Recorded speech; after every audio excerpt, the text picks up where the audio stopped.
What up, fish friends? I'm Michael with Fresh Flow Aquatics. In today's video, I'm going to be talking about carbon dioxide in the planted aquarium, answering some questions that people have about why they're afraid to dive into using CO2.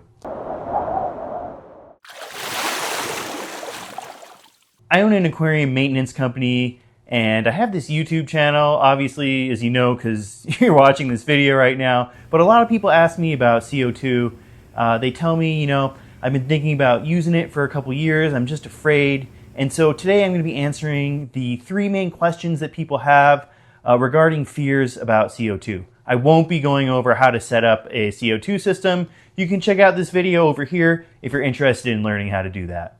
So my first point before I get into this is that you don't need to use CO2. It's okay if you use CO2, and it's okay if you don't use CO2 if your goal is to have like a really lush underwater garden, like this tank.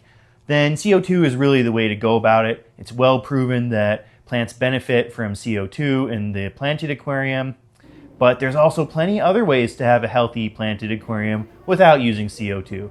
So the first concern that people have is that CO2 is not natural. And while that's true, it's also not true.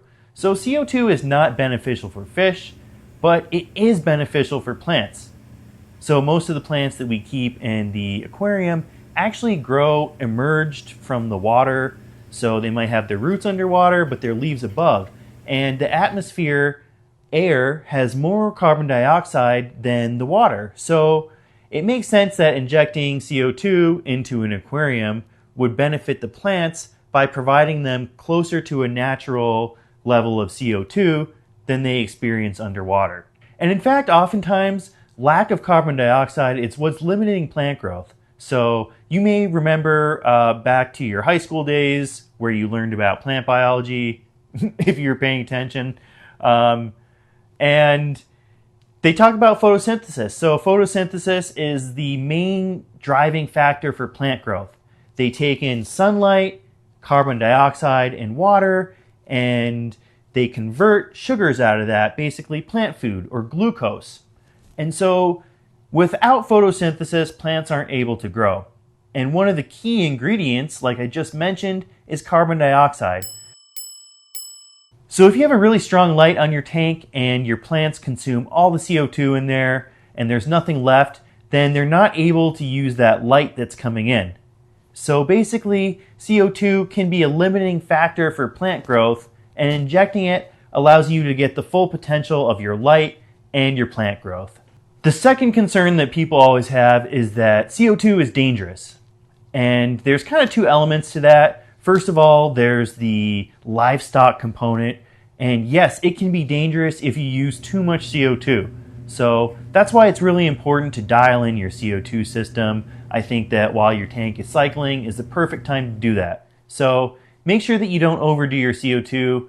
Most people recommend that you keep your levels at 30 parts per million. You can use a drop checker to make sure that you're in the right range. I actually like to keep mine a little lower, maybe 20 parts per million.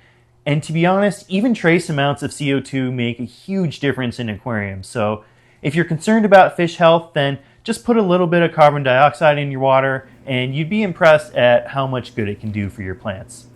So the other end of the safety concern is the human safety. So people are always asking me like, well, what happens if this cylinder leaks in my house?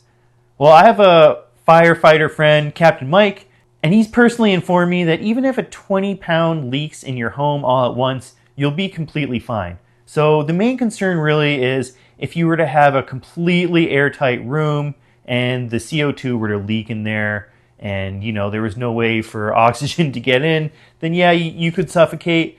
And to put it into perspective for you, humans exhale CO2 on average 2.5 pounds a day. So even if you had like 4 people in a home and some visitors and a couple dogs and cats, then you'd quickly exceed the amount of CO2 expelled in a day just by respiration versus what a 20-pound cylinder could leak out. And then on top of that, most people are using 5-pound cylinders. So it's not really something that I would worry about. The other safety element that does concern me more is the fact that these cylinders are filled to a really high pressure with liquid CO2. So what if one of the components were to break off and fly forward, hit you in the face, or smack your tank and crack the glass? I guess that's a potential. I've never heard of it happening. But that's also the reason that I buy well-rated products. So getting a high-quality cylinder and regulator is of like really high importance to me. I make sure that I only get products that have tons of reviews and really good reviews at that. I'm not going to be the guinea pig testing out a new company's super discounted CO2 cylinder and regulator. Let someone else do that. And then the last concern, which is totally relevant, is price. So a CO2 system is not exactly cheap. It's not outrageously expensive either. There's a lot of little components that you need to get on top of the cylinder and regulator. All in all, I'd say you're looking at between $150 to $300 to get a pretty good CO2 system.